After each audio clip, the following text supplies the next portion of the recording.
noite de luar, meu Araguaia, rio que me faz sonhar com suas praias douradas, com suas noites de luar.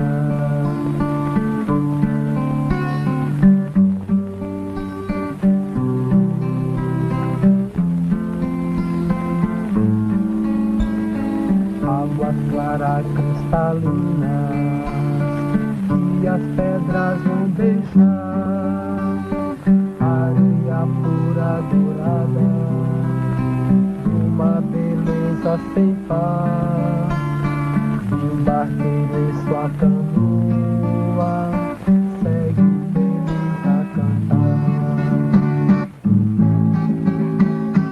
Meu Araguaia, rio que me faz sonhar com suas praias douradas, com suas noites de luar.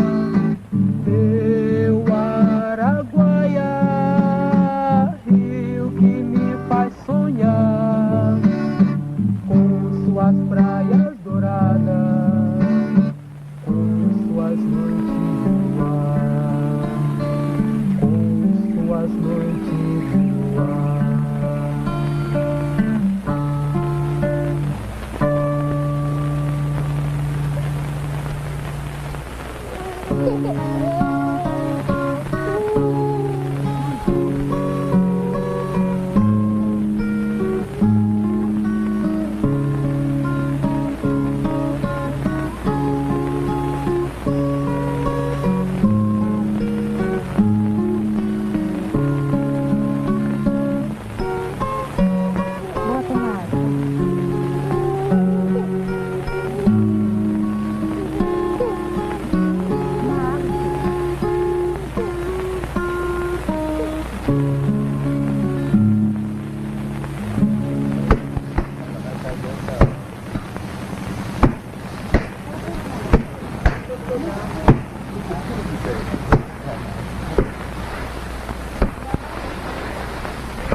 Recebe, Senhor, quem disse que não somos nada e que não temos nada para oferecer.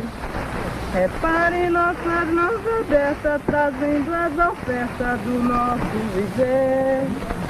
Repare nossas mãos abertas, trazendo as ofertas do nosso viver.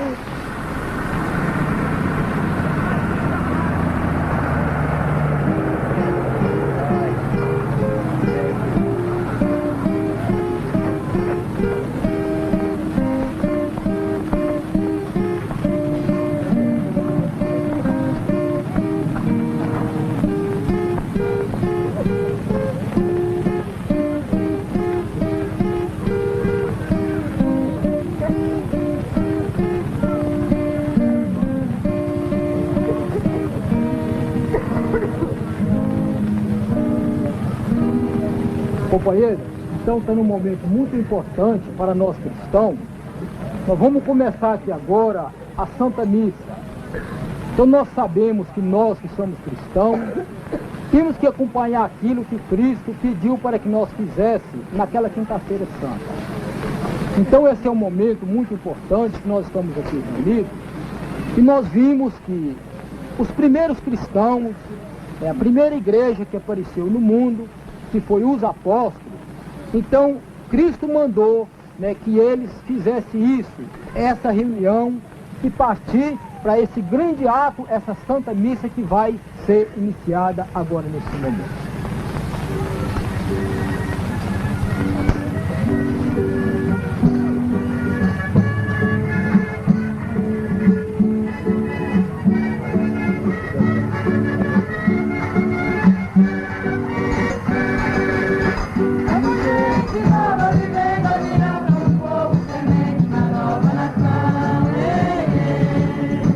Somos gente nova, vivendo amor, comunidade, todo mundo.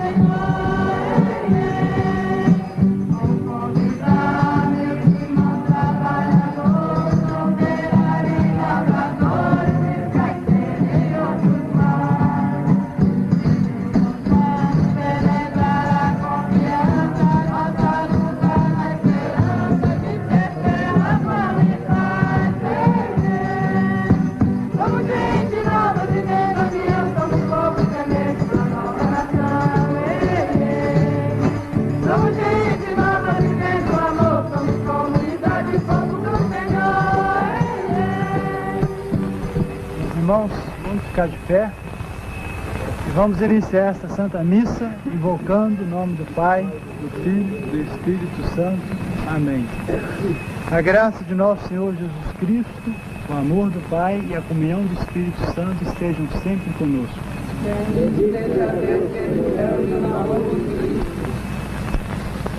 Vamos, meus irmãos, nos colocar agora diante de Deus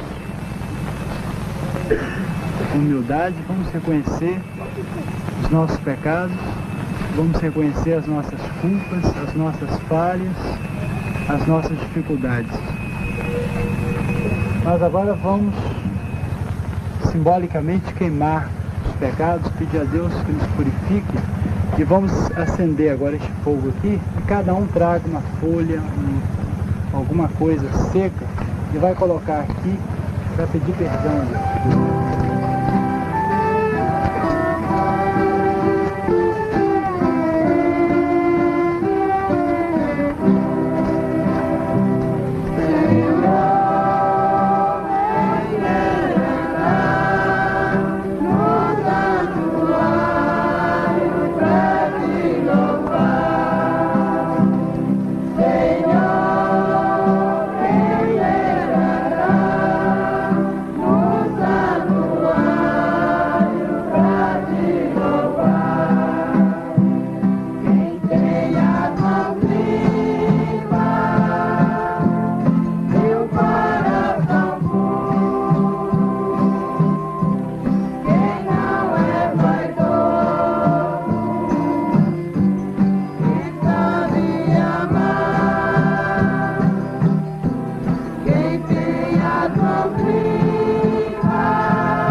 Compaixão de nós, perdoe os nossos pecados e nos conduza à vida eterna. A leitura que nós vamos ouvir é do livro do Êxodo. Javé disse: eu vi a miséria do meu povo que está no Egito. Ouvi o seu clamor por causa dos seus opressores, pois eu conheço as suas angústias. Por isso desci, a fim de libertá-lo das mãos dos egípcios e para fazê-lo subir daquela terra a uma terra boa e vasta, terra que jorra leite e mel. E também vejo a opressão com que os egípcios os estão oprimindo. Vai, pois, eu te enviarei a Faraó para fazer sair do Egito o meu povo, os filhos de Israel. Palavras da salvação. Evangelho de Jesus Cristo, narrado por Mateus. Glória a vós, Senhor. Senhor, quando foi que te vimos com fome e te demos de comer, com sede e te demos de beber? Quando foi que te vimos peregrino e te acolhemos, nu e te vestimos? Quando foi que te vimos enfermo ou na prisão e te fomos visitar? Responderá o rei: em verdade eu vos declaro, todas as vezes que fizestes isto a um destes meus irmãos mais pequeninos, foi a mim mesmo que o fizestes. Meus irmãos, esta é a palavra da salvação. Vamos sentar? Nós acabamos de ouvir as duas leituras. Vamos agora tentar juntos ver o que a gente gravou, o que foi importante, o que a gente encontrou de mais interessante, né? E que a gente conseguiu guardar. Então, quem quiser fazer alguma observação, algum comentário sobre a primeira ou segunda leitura, se sinta bastante livre. Para a gente ver, hoje também existe a mesma escravidão, como naquele tempo, a escravidão do Egito, hoje continua essa escravidão.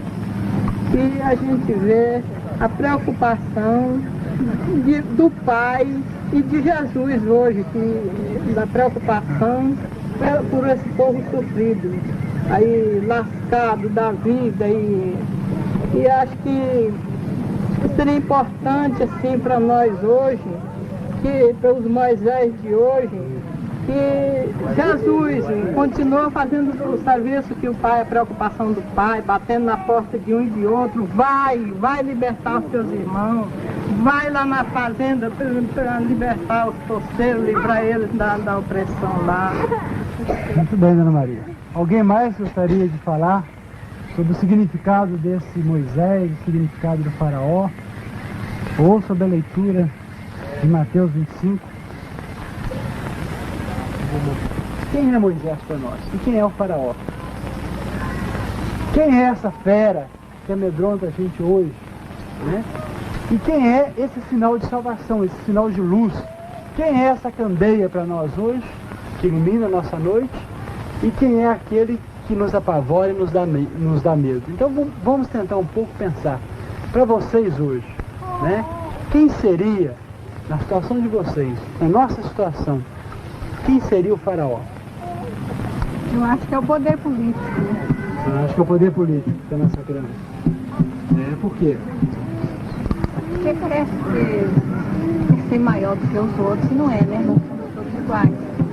E quando nós, cristãos, tentamos fazer isso, tentamos ter uma preocupação com o reino de Deus, com a justiça, com a fraternidade, é comum, é muito comum, que vão nos chamar de terroristas, né? Vão nos chamar de subversivos. E nós realmente somos subversivos. Somos subversivos de uma ordem justa. Nós vamos mudar essa ordem. O que não presta, nós vamos consertar. Então nós somos subversivos.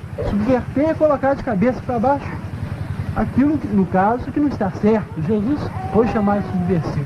Terrorista é aquele que matou o marido da Dona Maria. Temos que buscar pregar o Evangelho e viver o Evangelho nessa realidade nossa concreta, nesse chão. Não é em outro chão, é aqui. E em que chão nós nos encontramos? O chão em que a gente vive é um chão em que uma mulher se transforma em viúva, que um filho fica órfão. O chão que nós vivemos é um chão onde tem muito conflito pela terra, onde 150 soldados entram numa área de poceiros e expulsam os poceiros. É um chão onde a polícia muitas vezes espanca, inclusive criança. A realidade da nossa diocese é extremamente difícil. Nós temos 23 trabalhadores que foram assassinados este ano.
Existe uma profecia de que o Araguaia ia ferver, e realmente ferveu.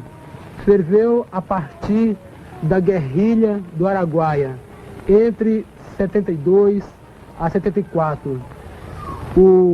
As Forças Armadas baixaram na região e foi uma repressão muito forte. Pessoas que até hoje sofrem as marcas da violência desses tempos difíceis da guerrilha.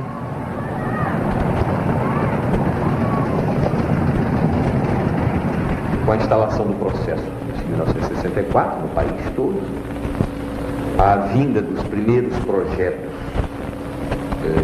latifundiários para a região e o aparecimento dos primeiros conflitos, ainda muito discretos, o povo ainda muito esmagado, reação muito pouco conhecida a nível nacional, mas já a igreja tomando uma posição nesse momento, através de um diálogo com os militares que estavam chegando em volume crescente na área, para ver se resolvia um pouco a coisa.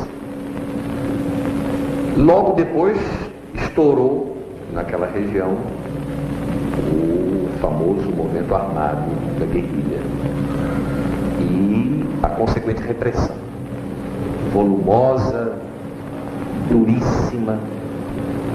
Nós sabemos que foram cerca de 20 mil homens que o governo mobilizou por ali à procura de 60 ou 69 pessoas nas matas do sul do Pará. Os militares diziam ao povo que trabalhava conosco, catequistas, monitores da alfabetização de adultos, se trabalhar com a igreja, vocês vão ser presos, porque isso tudo aí é comunista. Então, criava um clima de medo, era horrível, né? Foi um período trágico. Foi o tempo em que o sul da Diocese de Marabá ficou sob o controle do Exército, uma vez terminada a limpeza dos guerrilheiros, né? Os lavradores daquela área ali, São João do Araguaia, Palestina, ficaram completamente sob o controle dos militares, alguns até robotizados pela lavagem cerebral. E a gente nem podia ir lá, o Curió é que controlava toda aquela área ali. A gente era proibido, os padres ir lá, as irmãs, o bispo. Só de 79 para cá, com a distensão, é que começou a haver diálogos um pouco melhores. Então este período, a segunda etapa de violência por causa do movimento armado, teve um ponto culminante que foi também a prisão do Padre Aristício e do Padre Francisco, né, que estavam tentando ajudar os poceiros naquela região, um processo muito conhecido em todo o país, já ficou sabendo. C'est en 1978 que nous sommes arrivés au Brésil. 78 que chegamos no Brasil, ao menos nessa região do Araguaia, e lá logo começamos a trabalhar com os poceiros, os trabalhadores rurais, na linha mesmo da igreja, segundo as diretivas delas. Foi uma luta junto ao povo que ele travava lá para conquistar a terra. Foi uma luta dura, certo? E o gringo, tu te lembra, que era nosso agente de pastoral, foi morto nessa conquista pelo sindicato. Por causa disso fomos presos durante 2 anos e 4 meses e graças a Deus, graças à solidariedade do povo brasileiro e sobretudo da igreja, fomos soltos em 83. E agora vamos continuar, né? Ah, vamos voltar, claro, porque lá o trabalho não terminou ainda. Esse ano morreram muita gente, a situação fica muito difícil e a igreja fica firme na mesma linha. Por isso vamos voltar, porque essa área do Brasil é um pouco nossa terra. Escolhemos ela, ela nos adotou, então vamos continuar junto com ela. Com esse povo do Araguaia, que luta pela justiça, que luta pela conquista da terra, de uma terra que Deus deu para todos. De morte, de paysans, e foi boa também essa vitória do sindicato lá em Conceição. Essa foi joia, acho que no syndicat, il y a les communautés de base, il y a beaucoup de signes d'espérance dans cette région. A prisão dos padres abalou bastante a região. A própria Neide foi uma que sofreu bastante com esse acontecimento. Ela poderia contar pra gente o que ela sofreu nesse momento? Ai, mamãe, na época da prisão dos padres, eu sofri muito mais do que quando assassinaram o gringo.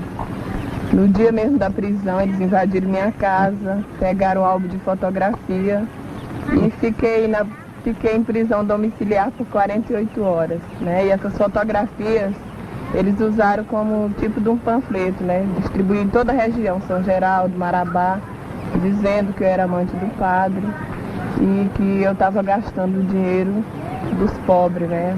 Fazendo noite de orgia e tal. E 2 meses depois eles invadiram minha casa e pegaram um filho meu, ainda deram empurrão com revólver. Depois passou 1 ano, mais 2 anos, esse tipo de repressão. Invadia minha casa, colocava bilhete na rua, dizendo que eu era amante dos padres, que estava ali, que eu tinha mandado matar meu marido para viver junto com o padre Aristides. É isso aí, minha gente, tudo é festa, tudo é alegria. Não se esqueça da posse, 3 horas da tarde, viu, gente? Vamos lá para a posse da nova diretoria do sindicato, por essa vitória alcançada, a vitória dos trabalhadores rurais de Conceição do Araguaia, e sim de todo o povo, e a vitória também de todo o povo desse Brasil. E hoje o forró da vitória da chapa de oposição dos trabalhadores rurais de Conceição do Araguaia. Hoje o sindicato é do trabalhador rural. Às 3 da tarde, não desce de lá. Encerrado, boa tarde. Viva os trabalhadores rurais! Vamos lá!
Ele vai colocar um pouco o sentido dessa celebração. Então acontece que a gente conseguiu essa grande vitória que nós vamos receber a posse amanhã. Então a gente está aqui nesse momento para participar dessa grandiosa missa, né, em ação de graça dessa grande luta nossa. Então eu sei que todas as pessoas que estão aqui estão acompanhando essa grande luta dos trabalhadores, a gente de mão dada vem lutando, então agora conseguimos. Então eu acho que Cristo, né, a gente sabe que Cristo, ele é digno de receber esses nossos louvores agora nesse momento, nessa missa de ação de graça. Vamos ficar de pé. Vamos iniciar essa celebração invocando o nome do Pai, do Filho e do Espírito Santo. Amém.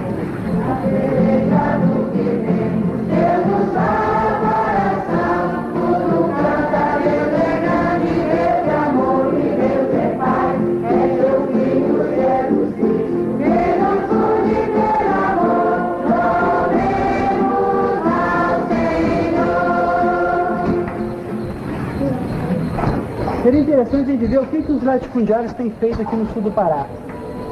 Nós temos, este ano, uma lista de 21 lavradores assassinados. 21 lavradores que foi trucidado pelas balas de pistoleiros.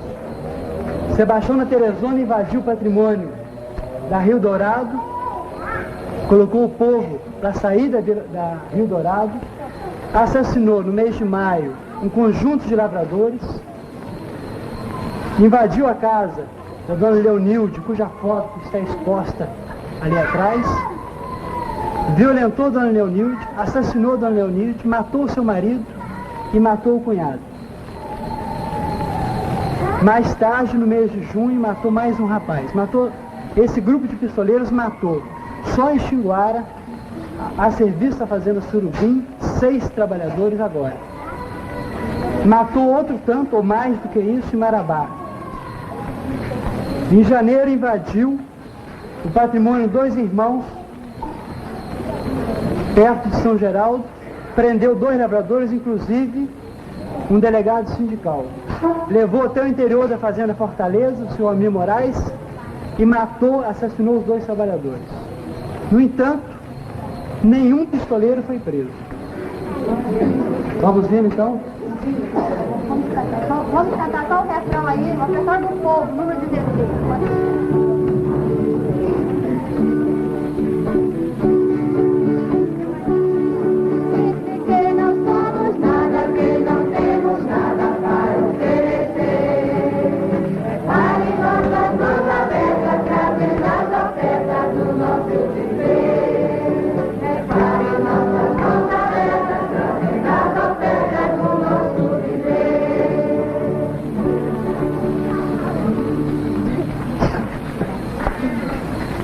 Gente, aqui eu trouxe aqui a Bíblia, e nós sabemos que a Bíblia é a lamparina, é aquela luz que ilumina as nossas lutas.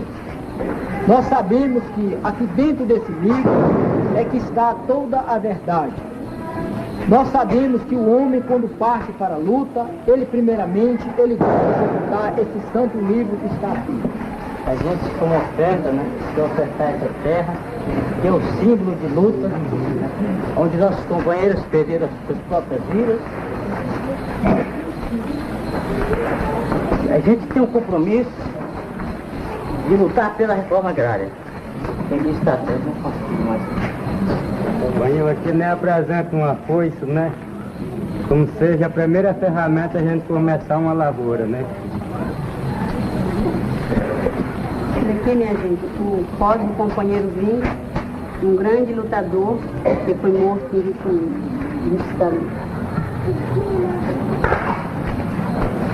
Para quem não sabe, o Gringo, ele foi candidato à cabeça da chapa e foi assassinado no dia 29 de maio, pouco mais de uma semana antes da primeira eleição. Então, companheiros, temos aqui um quadro que representa a chapa eleita no dia 28 de julho. Então, está aqui os membros da chapa e um compromisso muito sério de derramar também o sangue pela vida dos lavradores, como aconteceu com o companheiro Gringo. Estamos aqui dispostos a lutar para defender a vida do trabalhador.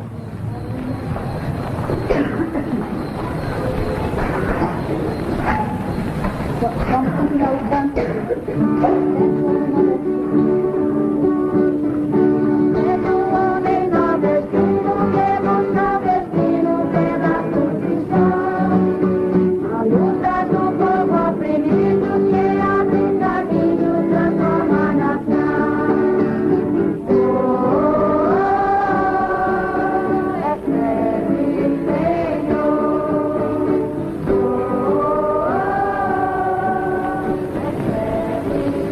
Estamos chegando, Danival. Tá bom? Boa tarde. Vamos sentar, por favor. Boa tarde. Vamos sentar. Boa tarde. Vamos sentar, por favor. Tudo bem? Tudo bom. Estão passeando? Pois é, a gente veio aí para conversar com o senhor sobre um acontecimento muito importante de amanhã, né? E o Filipinho como presidente eleito, né? O doutor Anivaldo recebeu aí o convite especial da posse de amanhã? Recebi, sim. Muito obrigado desde já. Pois é, a gente, depois de muita luta, né, depois de muito apoio, né, e da parte do senhor, a gente conseguiu o objetivo que a gente vinha lutando, né? Por não. Então, em segundo lugar, a gente quer aqui entregar para o senhor aqui, sim, a credencial que veio da DRT. Nós, como trabalhador, nós como os donos da casa, né, lá do sindicato, que somos sócios, nós chegasse lá, não tivesse quem entregasse, A gente não era doido em quebrar a porta, porque a casa é nossa, nós temos que zelar dela como, né, se fosse a nossa casa, né, particular. Então a gente, né, não podia fazer isso.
Do país e as leis vigentes e os estatutos da entidade. Assim, além do compromisso perante a lei, nós, os diretores eleitos do Sindicato dos Trabalhadores Rurais de Conceição do Araguaia, nos comprometemos a lutar juntamente com todos os trabalhadores rurais e demais trabalhadores pelos melhores dias de nossas vidas. Conceição do Araguaia, 18 de agosto de 1985.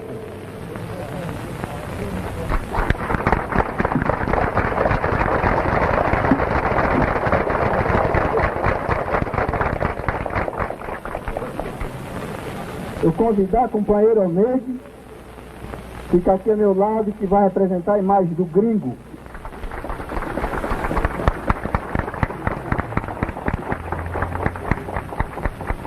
Companheiros e companheiros, há 5 anos atrás, o gringo encabeçava a chapa de oposição de Conceição do Araguaia. Mataram o gringo, pensando que o gringo morto, o povo ia acabar a luta, que a luta do povo ia morrer junto com o gringo. Mas eles se enganaram. Hoje o povo está provando que o gringo realmente está presente, que vale a organização do povo e a luta, que valeu a pena lutar e que a morte do gringo não foi em vão. E nesse momento também eu queria homenagear as mulheres lavradoras. Essas mulheres que muitas vezes dormiram no chão, com medo de tiro de pistoleiro e de policiais. Essas mulheres que viram seus maridos sendo torturados, sendo batidos pela polícia e por pistoleiros.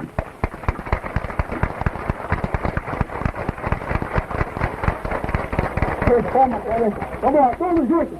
Reforma agrária já! Reforma agrária já! Reforma agrária já! Reforma agrária já! Reforma agrária já! Reforma agrária já! Reforma agrária já! Reforma agrária já! Um dos maiores problemas que nós estamos tendo é exatamente o problema de terra, invasões, esse programa do governo de reforma agrária que atemorizou o pessoal. Então nós estamos aguardando para ver como é que vai ser feita essa reforma agrária. Essa reforma agrária que todos nós concordamos e achamos que é necessária, se ela for uma reforma agrária por objetivo econômico e social, muito bem. Agora, se ela vier revestida, como veio, como foi anunciado, com implicações ideológicas, então isso cria uma certa animosidade no seio da classe, né?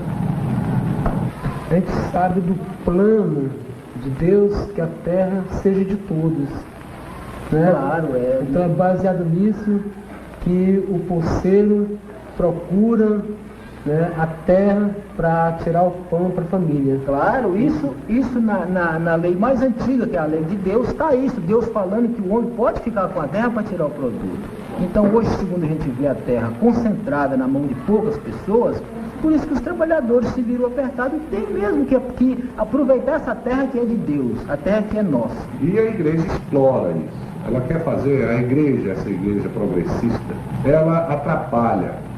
Tá certo, ela está defendendo uma ideologia dela, um ponto de vista, uma maneira de ser.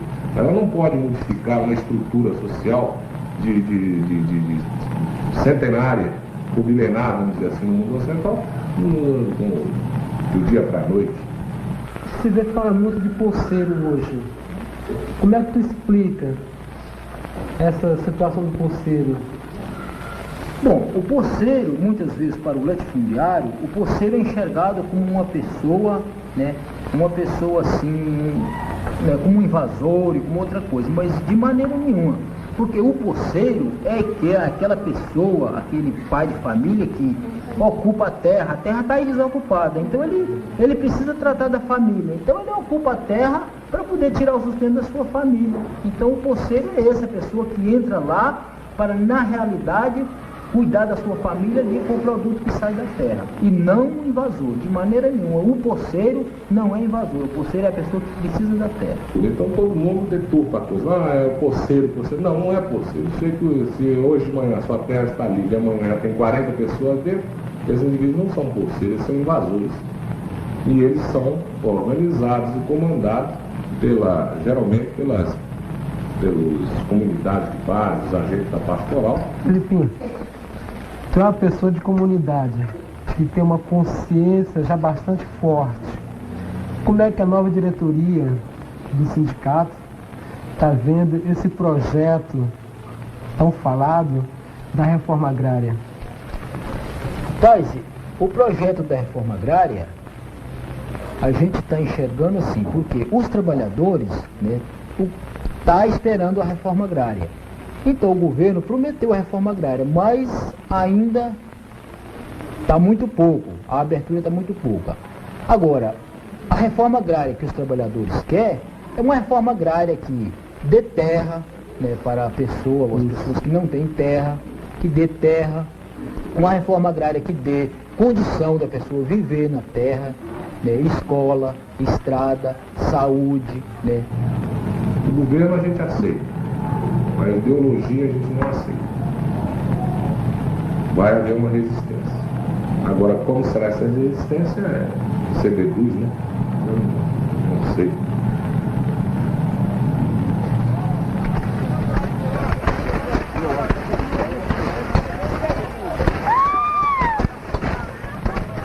Instaurada a fase da nova república, pensávamos então que esta etapa de violência iria, pelo menos, amainar, desaparecer. Pelo contrário, ela recrudesceu a partir do anúncio da reforma agrária. E aí é um ponto crucial, é a posse da terra. Disputadíssima desde longa data, né, por alguns grupos, algumas famílias, alguns poucos proprietários que querem ter tudo nas mãos. Né? Agora, havendo este movimento todo em torno de uma possível reforma agrária, se assustaram, vendo que já não tinham mais a força militar muito a seu favor, passaram a organizar suas próprias forças, que são os pistoleiros, né, pagos justamente para exercer essa triste tarefa de violência. Entre esses grupos aí está sendo muito famoso este cidadão, Sebastião da Teresona, que eu pessoalmente não conheço, não conheci, mas ouvi falar muito. E consta que ele dirige uma quadrilha razoável a serviço dos fazendeiros e ele estaria responsabilizado diretamente do massacre que houve no mês de junho, na Transamazônica, né, na altura do município de São José do Araguaia, de 16 lavradores, inclusive uma mulher gestante. Foi um episódio muito comentado esse aí, do qual resultou um protesto meu, eu ainda estava em Marabá com o bispo, junto ao governo do estado, e a detenção pela primeira vez de um fazendeiro, tudo em poucos dias. Eu chamo Sebastião de Teresona porque a primeira mulher minha chamavam Tereza. Então é o seguinte, ela é uma mulherão, e por causa dela ser mulherão, chamo ela Teresona. E por causa de chamar ela Teresona, me chamo Sebastião da Teresona. Bom, o que eu faço é o seguinte, eu sou extraidor de castanha. Tomo de conta de um castanhal da CIB, Companhia Industrial do Brasil, e um castanhal do Zizi Mutran, que é o deputado. E depois eu sou empleiteiro de juquira, certo? Eu faço derrubado, faço juquira, empleito seco, empleito, empleito um arrastão para fazer, e qualquer tipo de empleito aqui, braçal, certo? Bom, então, meu ramo é isso aqui.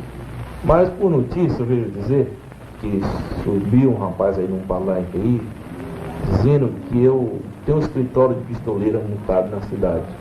E eu não sou disso. Não tem testemunha, não tem prova. E eu mando procurar prova em qualquer lugar. Mando procurar qualquer queixa de mim registrada na polícia.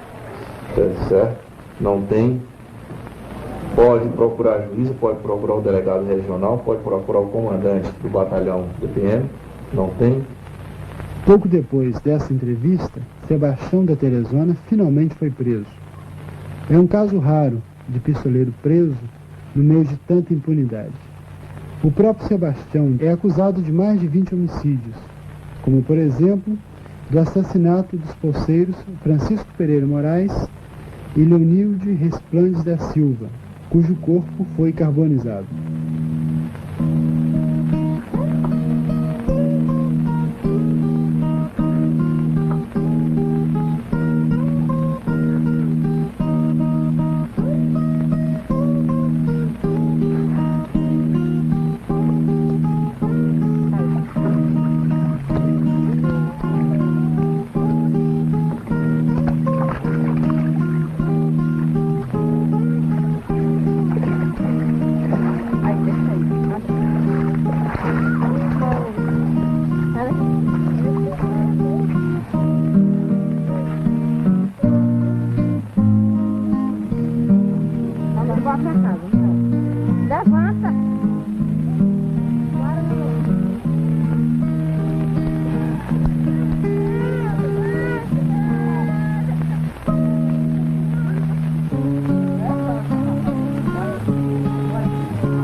Nós tínhamos uma posse, estava trabalhando de roça.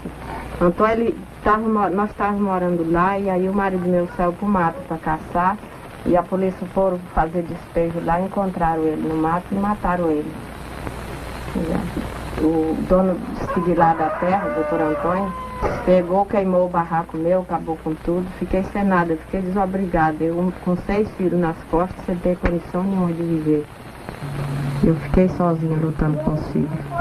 Os filhos ficaram até doentes, aí foi que o povo ajudou eu a tratar deles. Arranjou o meio de tratar das crianças. O prefeito telefonou, gente, precisar alguma coisa, entrar em contato com ele para nós achar bom.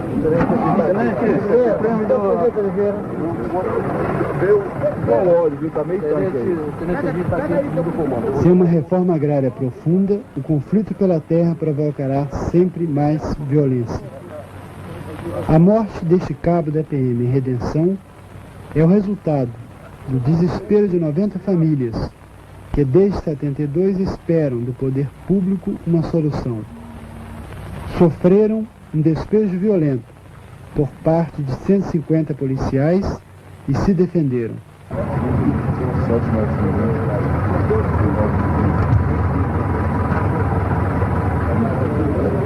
Cheguei agora há pouco do local da emboscada e fui constatar em logo que, graças a Deus, a princípio, somente o cabo Carvalho que se encontrava um local morto, consequência da emboscada.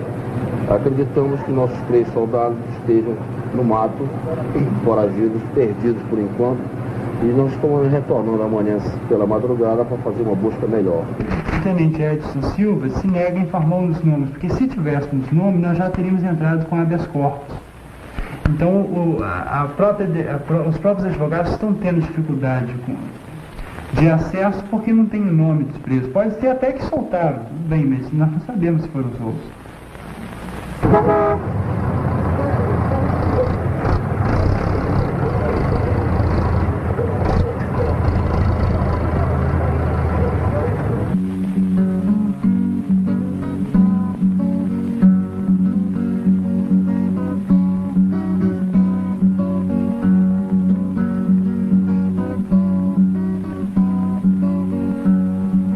O problema da terra é um problema que atinge o conjunto do povo brasileiro. Pelo menos 1/3 da população do Brasil não tem terra nem trabalho fixo. Nós trabalhamos às margens do rio Araguaia, que desemboca no rio Amazonas. Aqui nós temos Marabá, São Félix do Araguaia. O regional da Comissão Pastoral da Terra, Araguaia-Tocantins, abrange o norte do Goiás, o norte do Mato Grosso e o sul do Pará. A área é de 570 mil quilômetros quadrados. É uma área de grande quantidade de conflitos, porque junto com essa população de imigrantes veio também grandes projetos agroeconômicos nacionais e estrangeiros. Nós temos, por exemplo, no município de Xinguara, perto do grande projeto Carajás, 30 conflitos coletivos. Redenção 6, Rimaria 4, Conceição do Araguaia 9, em toda a região existe muitos conflitos. Nós prestamos uma assessoria aos trabalhadores rurais no nível de assessoria jurídica, acompanhamento no movimento sindical, acompanhamento no nível da fé e também na documentação dos conflitos.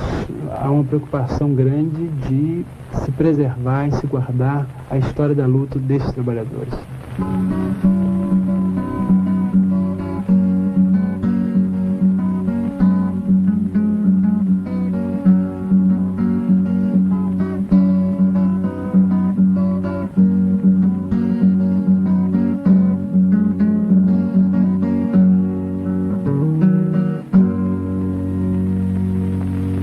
Aqui na área pretendida pela Agropasa, o novo proprietário tenta retirar com violência um grupo de poceiros que mora e trabalha nessas terras há mais de 20 anos.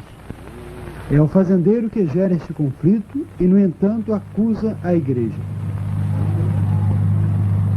Ela é uma fazenda grande, ela tem 53 mil hectares, ela tem divisa com o Rio Araguaia, que são 13 quilômetros de Rio Araguaia, pega uns 5 quilômetros do Rio das Mortes, tem o Lago Morto também, que é uma faixa de uns 15 quilômetros dentro da fazenda, e mais na frente ainda tem o Rio Chavantim, que é mais uns 20 quilômetros dentro da fazenda.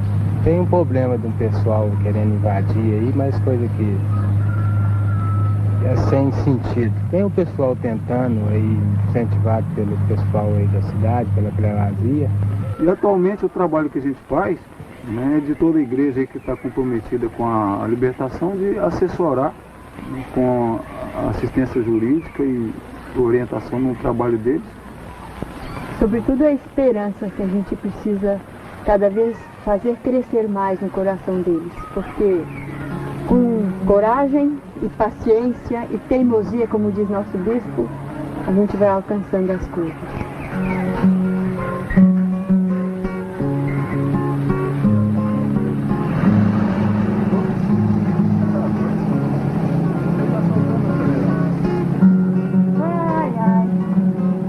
Imagina eu fazer isso sozinha ontem, né?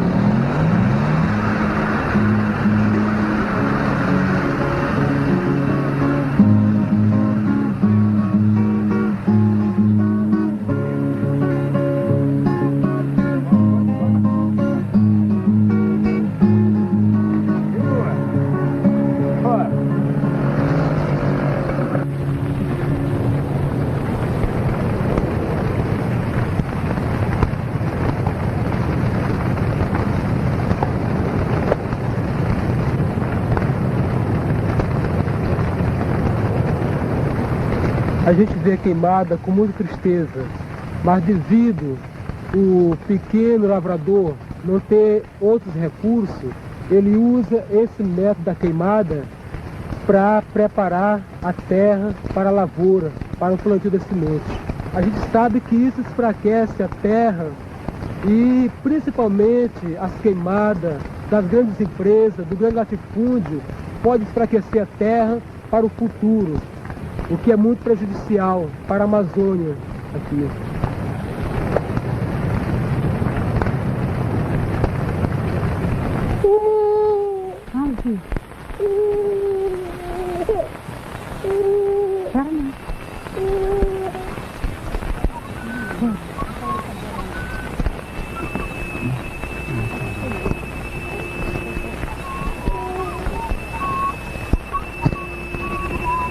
Bota mais.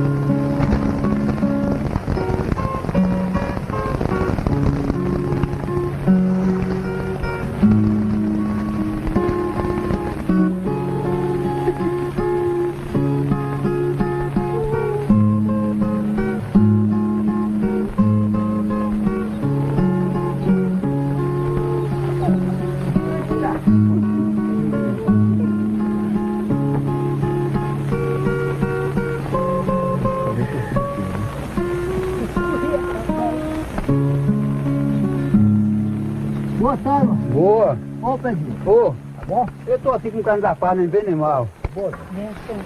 Tá bom, rapaz? Senta. Como é que tá, rapaz? Senta. Aqui tá bom. Como é que vai a vida? Tá tudo bom, rapaz. Tá? Uma luta aí aqui na roça, lá na cidade. Estamos nessa luta rapaz, aí. eu sou aqui na roça, rapaz, trabalhando que só jumento. É? É. Ai, nós trabalhadores é isso mesmo. Então a gente trabalha para não roubar, mas não que seja bom. É, mas eu acho que a luta é essa mesmo, né, rapaz? Eu acho que nós temos que unir, sabe, os trabalhadores, sentir isso, né? E começar a unir, saber que nós também temos valor, né? Que nós vamos temos ver. nosso valor. Agora, nós não temos valor, cada um individualmente. Mas nós em conjunto, os trabalhadores em conjunto, nós somos a maioria dos sofredores, né? Da população, nós somos a maioria. Então eu acho que nós juntos, nós temos muita força, temos força para fazer, né, várias coisas. Vamos ver. Vamos ver amanhã depois, porque até agora o lavrador não tem valor não. E o lavrador podia ser uma classe mais valorizada, porque justamente é quem trabalha.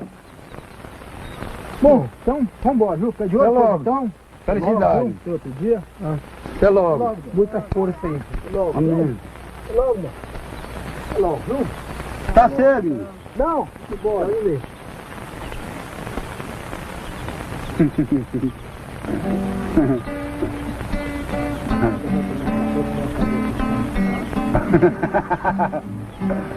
É mesmo. Tori, mana quereki. Tori,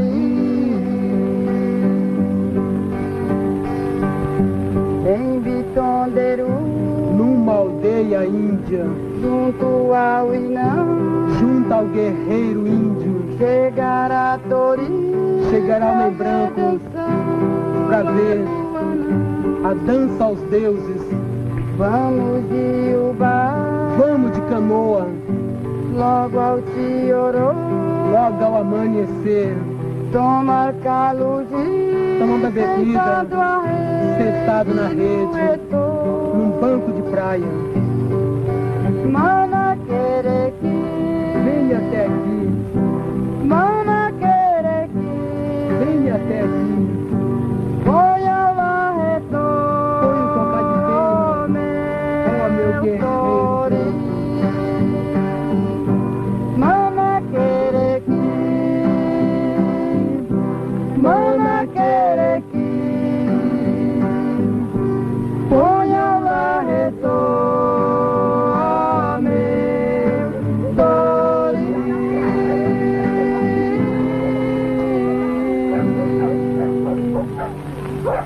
Esses índios Carajá que residem aqui, no Ceará, na beira do Rio Araguaia, pertencem à mesma tribo dos que moravam em Conceição do Araguaia. Depois já deu, ficou assim do tamanho, né? Mas tá bom. Agora tá bom, né? Aí tá. Aí, tá bom. Eu nunca sei também no ponto de fazer isso. Como eu vejo? Obrigada. Barroso? Como? Não! Não há aí, não. Agora tu vai trocar peito comigo.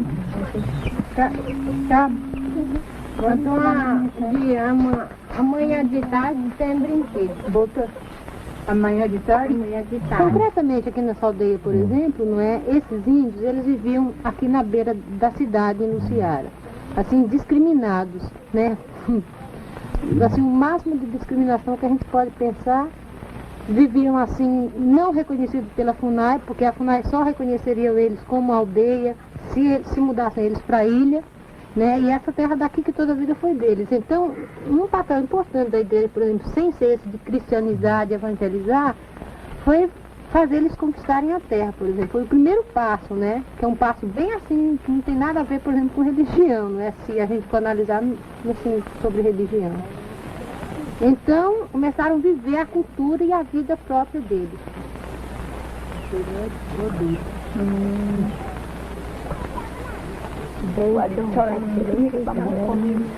Ixi, namoro, velhinho. Ué?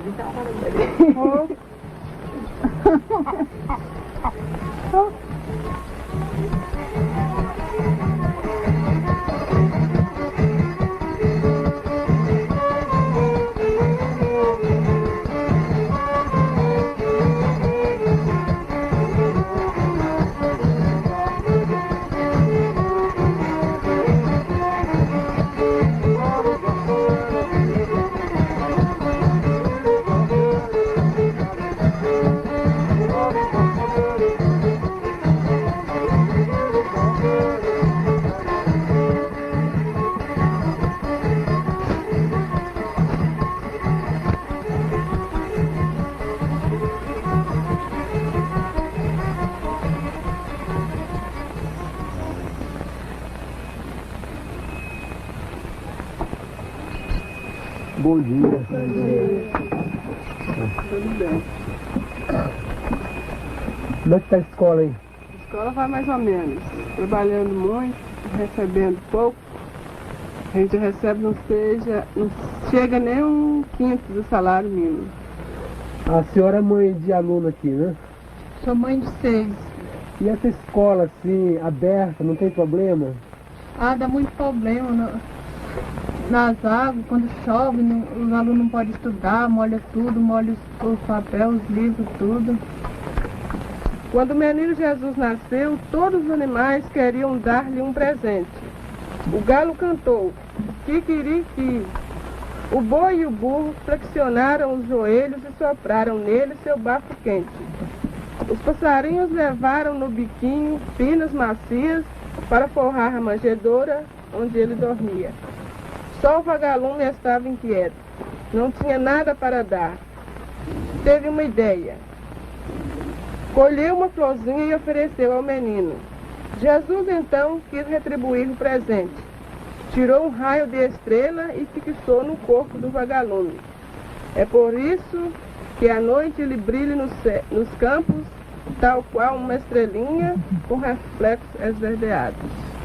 O Padre Ricardo vai explicar para a gente essa nova maneira de ser igreja que está nascendo no meio do povo oprimido e como a igreja no Brasil está tomando posição diante dos oprimidos a partir de Medellín e Puebla. A Igreja Católica no Brasil sofreu um processo de transformação, principalmente nos últimos 21 anos de ditadura e, evidentemente, em função também das duas conferências episcopais. Uma parcela delas tem se preocupado em ser fiel ao Evangelho na situação concreta do povo. No entanto, não poderíamos dizer que seja a maioria da igreja que tem essa sensibilidade. Uma parcela inexpressiva dela ainda me parece bastante indiferente à causa do povo. Eu me formei aqui no Sul, numa época em que esta problemática não era assim tão aguda, a visão crítica da igreja não era tão ampla ainda, de modo que, proveniente de uma família de classe média, de ancestrais, latifundiários, fazendeiros, né? Claro que eu não tive uma caminhada que me preparasse para isso. Agora, foi aquela realidade que me converteu profundamente. Trabalhou intensamente sobre o meu espírito desde que eu cheguei em Conceição do Araguaia. O primeiro educador mesmo foi o povo. O primeiro evangelizador para mim, embora eu tenha ido como evangelizador, foi aquele povo. Isso aqui, nós estamos enterrando esse fio aqui. Daqui, nós vem por aqui assim. E aqui nós sabe com ele nesse cano aqui. Isso aqui já está quase pronto. Aqui agora é só colocar por dentro desse porto aqui. Aí ligar lá em cima na cabeça do porto. E a gente vai continuar o nosso trabalho de colocar o fio, que é uma gambiarra. Gambiarra é uma luz clandestina que a gente coloca o fio na rede de luz e desce pelo poço e vai enfiar esse fio na terra que a gente está cavando e ele vai ser colocado. E passa a palavra para o companheiro. Completar o que a Rosa falou, a gente mexe com essa gambiarra há muito tempo. Todas as vezes que ele corta, a gente tenta ligar, liga de novo, eles tornam a cortar, a gente torna a ligar, eles tornam a cortar, e portanto, agora eles pararam de cortar porque eles viram que não vencia nós. A gente está aqui no salão comunitário do bairro da Olaria Norte, isso é, aqui em Conceição do Araguaia. A gente está aqui junto com a Joana, a Santina, a Dona Antônia, a Dona Maria, o Agostinho, o Manelão, a Oneide, e a gente queria contar um pouco da nossa história, da nossa luta, das nossas dificuldades. E eu passo a palavra à Joana, que é uma moradora de muitos anos aqui na Olaria. A princípio a gente ficava lá na Olaria Norte, lá embaixo, e lá ficava na beira-rio. Daí veio as enchentes de 80 e a gente sofreu muitas consequências lá da enchente. A gente não tinha onde ficar, não tinha casa na cidade, e nem muito dinheiro para pagar aluguel, e a gente sofria muito. Depois a gente resolveu sair dessa, né? A gente procurou, fez baixo assinado, fez passeata. A gente vem nessa batalha, já conquistando esses lotes, né? E depois a gente foi partir para a melhoria do bairro. E eu passo a palavra para a Dona Antônia. Bom, segundo tudo isso que a gente conquistou, através da luz do Evangelho, o Evangelho que iluminou a gente, encorajou a gente para a gente conquistar e reivindicar os direitos da gente. Liderar esse bairro, fazemos as casas de mutirão, e fizemos o salão comunitário em mutirão, com todos os nossos companheiros que aqui estão e os que não estão. Então a gente passa a palavra para outro. A gente viu que essa luta do mutirão, o mutirão é uma organização, é uma arma que a gente encontra no momento, é o mutirão.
A Igreja dos Oprimidos é hoje um dos fatos mais importantes da história recente do Brasil. E cientistas sociais tentam explicar como isso está ocorrendo. Porque, afinal de contas, ela é um setor minoritário no conjunto da grande igreja instituição. Apesar de ter apoio das comunidades, de padres, de bispos e até de cardeais, ela ainda é pequena no conjunto dessa enorme instituição, com seu peso tradicional e muito mais preocupada com a salvação individual do que com esse apelo à presença transformadora da história. Então, esse dinamismo da Igreja Popular dá uma das razões da sua força. A segunda razão importante é a sua produção intelectual.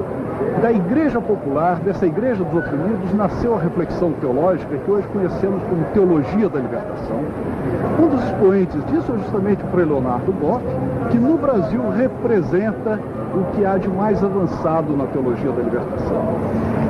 Ele justifica a igreja junto do povo, a igreja colada com as lutas populares. Daí a tensão, daí o conflito, daí a punição que reduziu Leonardo Bock ao silêncio durante um ano, impossibilitado de dar entrevistas, de falar, de dar cursos. Uma punição que atinge toda a igreja popular.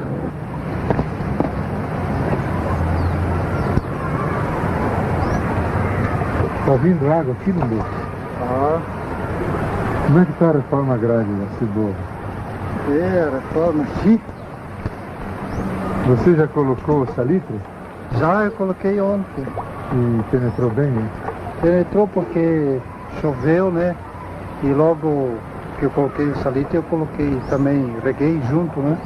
Essa é a primeira ou a segunda safra? Essa aqui é a segunda. E a primeira de quantos sacos? A primeira? É. Deu um saco só. No meu tempo a gente tinha aqui em cima galinhas. Antes aqui tinha um capinzal, né? Tinha um capinzal, mas a gente tinha uns pequenos galinheirinhos aí. Quadrados, né? Sim. Quando tínhamos galinha, tínhamos 2 porcos e uma porca. E a porca não podia passar pelo convento porque era clausura, né? Sim. Tinha que passar por fora, né? Porque porca é menino, né? Então não podia. Mas é bom, pelo menos há uma continuidade entre o chiqueiro e agora a reforma agrária.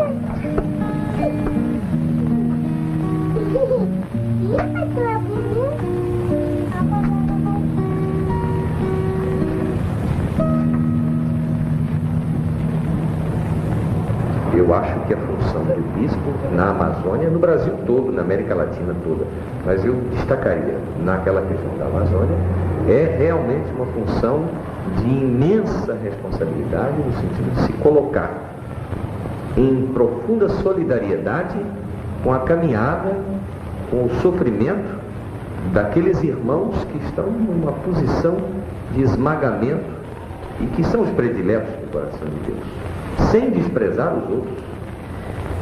Pelo contrário, teremos que prestar aos outros também, os que são responsáveis pela opressão, uma assistência no sentido de conscientizá-los de que a sua posição não é certa, não é cristã, não é aceitável do ponto de vista humano, e que a raiz da felicidade não está em acumular, está em repartir na justiça, para que todos possam desfrutar deste solo maravilhoso que Deus colocou aí ao nosso alcance.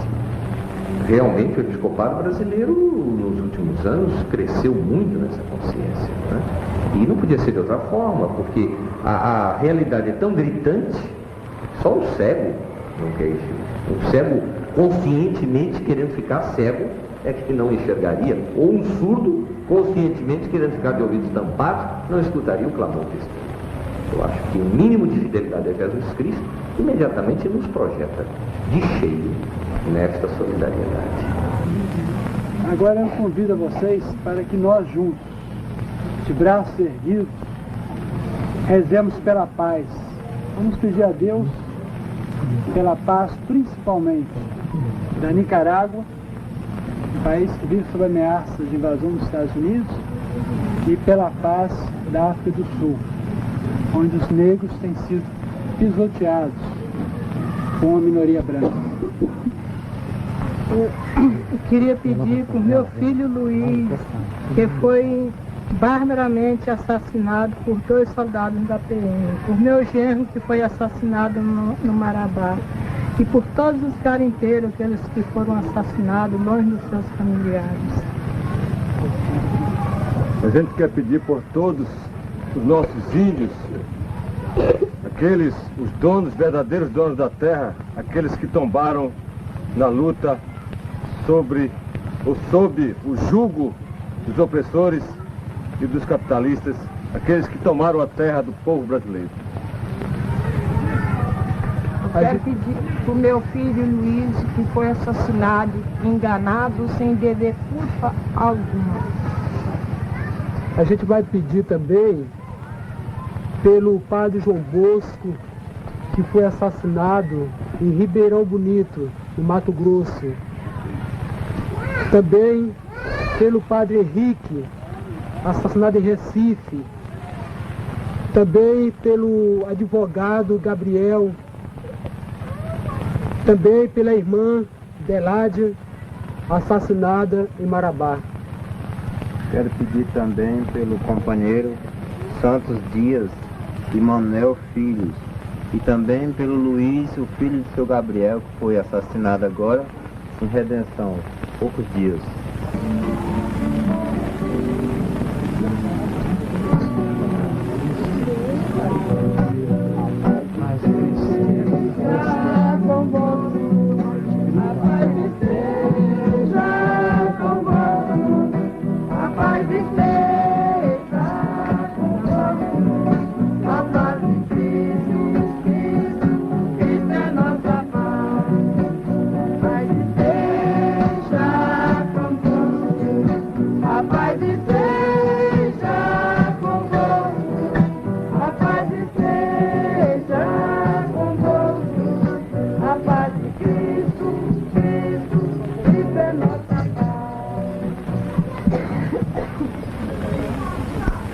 Aqueles que forem comungar, se é possível.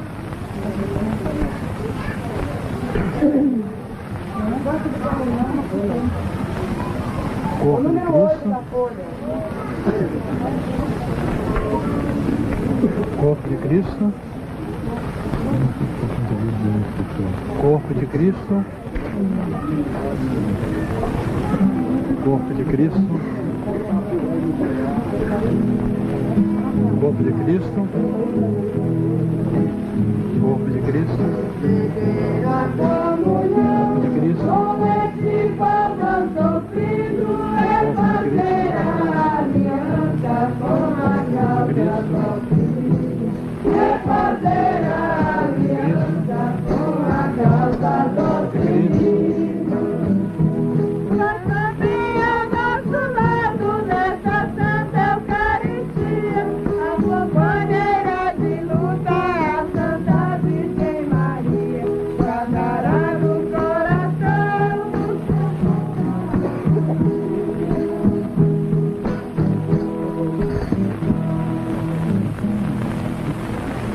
Fogo para nós simboliza muita coisa.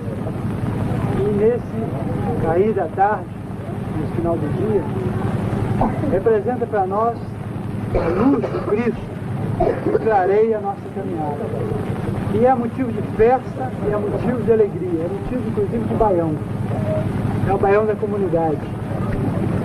Então aqui hoje, inspirados por Deus, animados pela fé, animados pela nossa ajuda mútua, uns se ajudando os outros, a gente vai agora, neste momento, implorar as bênçãos de Deus.